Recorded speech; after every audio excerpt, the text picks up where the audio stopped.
திருப்பத்தை ஏற்படுத்தும் திருப்பாம்புரம். ராகு கேதுவால் ஏற்படும் திருமணத்தடை, குழந்தையின்மை, கடன் தொல்லை, அடிக்கடி பாம்பு கனவில் வருதல் போன்றவற்றிற்கு மிகச்சிறந்த பரிகார ஸ்தலம் திருப்பாம்புரம். திருநாகேஸ்வரம் சென்றால் ராகுவுக்கு பரிகாரம் செய்யலாம். கீழப்பெரும்பள்ளம் சென்றால் கேதுவுக்கு பரிகாரம் செய்யலாம். ஆனால் திருப்பாம்புரம் சென்றால் ராகு கேது ஆகிய இரண்டிற்குமே பரிகாரம் செய்யலாம். இங்கு ராகுவும் கேதுவும் இணைந்து ஒரே உடலில் ஒரே திருமேனியாக காட்சி தருவதால் இரண்டிற்கும் பரிகாரம் செய்த பலன் இங்கு உண்டு. ஆகவே ராகு கேது பிரச்சனைக்கு மிக சிறந்த பரிகார ஸ்தலம் திருப்பாம்புரம். இந்த திருப்பாம்புரம் கும்பகோணத்திலிருந்து காரைக்கால் செல்லும் சாலையில் அமைந்துள்ளது.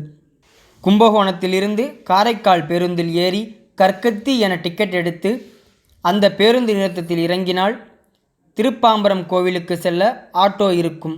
கற்கத்தியிலிருந்து 3 கிலோமீட்டர் தொலைவில்தான் கோவில் உள்ளது. இத்தலம் தென்காளகஸ்தி என்று அழைக்கப்படுகின்றது. இங்கு மூலவர் திருப்பாம்புரநாதர் என்று அழைக்கப்படும் சேஷபுரீஸ்வரர், இறைவி அன்னை வண்டார் பூங்குழலி. இது தேவார பாடல் பெற்ற ஸ்தலமாகும்.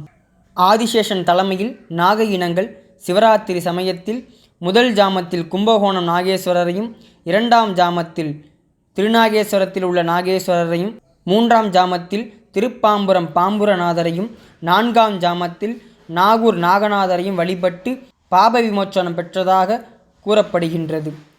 இக்கோவிலின் தல வரலாற்றை மற்றொரு காணொளியில் நாம் காண்போம். இத்தலமானது ராகு கேது பிரச்சனைகளிலிருந்து முழுமையாக விடுதலை அளிக்கும் தலமாகும். ஜாதகத்தில் கால சர்ப்பதோஷம் இருந்தால், 18 வருட ராகு தசாபுத்தி இருந்தால், 7 வருட கேது தசாபுத்தி இருந்தால், ராகு புத்தி கேது புத்தி இருந்தால், களத்திர தோஷம் இருந்தால், புத்திர தோஷம் இருந்தால், திருமணம் தடைபட்டால், கடன் தொல்லை இருந்தால், தெரிந்தோ தெரியாமலோ பாம்பை அடித்திருந்தால், லக்கணத்தில் 2இல் ராகுவோ கேதுவோ இருந்து லக்கணத்திற்கு 8இல் கேதுவோ ராகுவோ இருந்தால், அடிக்கடி பாம்பு கனவில் வந்தால் இங்கு வந்து பரிகாரம் செய்வது மிகுந்த பலனை தரும். இந்த திருப்பாம்புரத்தில் நடக்கிற ராகு கேது பரிகார பூஜையோட நேரத்தை உங்களுக்கு இந்த வீடியோவிலே நான் டிஸ்பிளே பண்ணி காமிக்கிறேன். அது மட்டும் இல்லாமல் என்னுடைய ஃபேஸ்புக் லிங்க்கையும் நான் வீடியோவுக்கு மேலே கொடுக்குறேன். அதை கிளிக் பண்ணிங்கன்னா ராகு கேது பரிகார பூஜை எப்பப்போலாம் நடக்குதோ அதனுடைய நேரங்கள் நான் போஸ்ட் பண்ணியிருப்பேன். அதை நீங்கள் பார்த்து குறித்து வச்சுக்கலாம்.